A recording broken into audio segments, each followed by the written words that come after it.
Hey, good Wednesday, church. I hope that you have had an incredible previous 5 weeks. This is the last week of our devotional series, Rest in a Restless World. And I'm actually really probably most excited about today's devotion.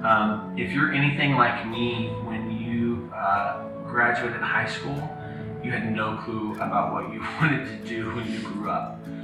That's not true for my daughter or my son. Cooper and Savannah both know exactly what they want to do. Not only do they know what they want to do, they have the path laid out for how to get from A to B to Savannah's, in her mind, already 45 years old with 4 kids and a business, and it's crazy. And I have no doubt that she's going to get there, but that was not me. I had no clue about what I wanted to do. All I knew is that I had to do something. Because that's kind of what I grew up hearing all the time, is that you need to go to college, you got to have a job, you got to do this, you got to do that. And I heard that like at school in the secular world, but I also heard that in the church world, like you have to do, you have to do, you have to do. It started like super early. I went to a church that was really heavily focused on Bible memorization for young kids, and that's a great thing, but the way that it was couched was always about, you have to do this because it's a checklist and you have to do it. And some of those things most of those things are really, really good, but when you're doing it as a checklist, I'm gonna be honest with you, church, man, like I'm out. Like when I read the Bible, when I read the New Testament, what I read is not a God that's requiring us to checklist.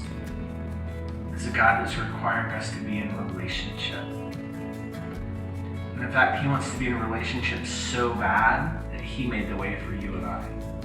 One of my favorite stories of Jesus, I love it. We referenced His one-line sermon earlier where He was talking about the Sabbath and man, and most of what Jesus says is very, very short. Minus the Sermon on the Mount, most of Jesus' messages would be less than 10 minutes on a Sunday morning. Like, that's a pastor I can get behind, right? Like 10 minutes, he's done, let's go. Get long-winded like me sometimes. But in Matthew chapter 4, there's this really cool moment where Jesus kind of gives this all-encompassing message for all of Christianity from the beginning of time all the way until He comes back. And it's found in the call of Simon and Andrew. And He's walking by us. They're in the boat messing with their nets. There are these fishermen, right? They've been working all day. And Jesus is just walking by and He says to them, "Come follow me." And then that really famous line, "And I will make you fishers of men." And you're like, okay, how is that a referendum on Christianity from the beginning of time? Listen, here's how it's a referendum. The call of God is not to do something, it's to become someone. Let me say that again. The call of God in your life is not to do something, it's not a checklist, but it's to become someone. Simon and Andrew, follow me. You know I'm going to make you fishers of men. You sitting there at your desk, or maybe you might be in your car. If you're in your car, I hope that you're parked in a parking lot.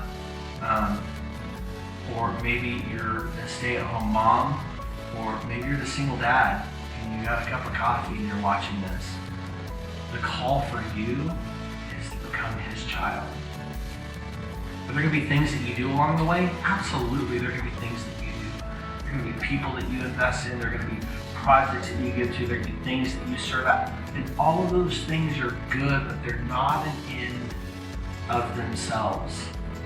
The point of it all is to be in a relationship with the One who created you and knew you best.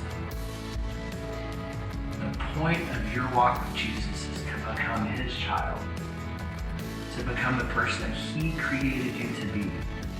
Not an idea of what you think you should be or what somebody else thinks you should be, but what He says that you are. And He says that you're redeemed. He says that you're precious. He says that you're called. He has all of those things for you.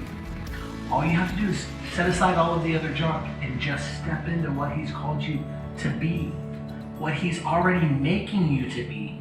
Even in the midst of some of that stuff that you have to set aside, God may be using that to create in you the person that He desires you to be. And the beauty is, when you put your focus on Him, like we talked about last week, and you step into that relationship, and you quit worrying about the checklist, and you start worrying about the person that He's calling you to be, and you start working towards refining that, and all this other stuff is going to take care of itself. And you're going to find that you quit striving and you quit worrying about all these other things, and the only thing that you care about is what Jesus says about you. And listen, when that's what you care about most, everything else will work out. The problem at work, your child, the relationship, the bank account, whatever, it will all work out. Listen, you need to live your life for an audience of one. If you're married, then you'll love your spouse better if you love Jesus first. If you're a parent, you'll be a better parent if you love Jesus first. If you're an employee, you'll be a better employee if you work for Jesus first. If you're an employer, you'll be a better employer if you work for Jesus first. It works every time. I don't care what you do or who you are. If you pursue Jesus first, everything else will take care of itself. And you will eventually hear those precious words. As you stand before Jesus, whether it's at His return or maybe you pass and go to heaven before then. And the Savior of the world, the one who created you and knows you best, will say, "Well done, good and faithful servant. Enter into the joy of your Master's rest." Church, have a wonderful week.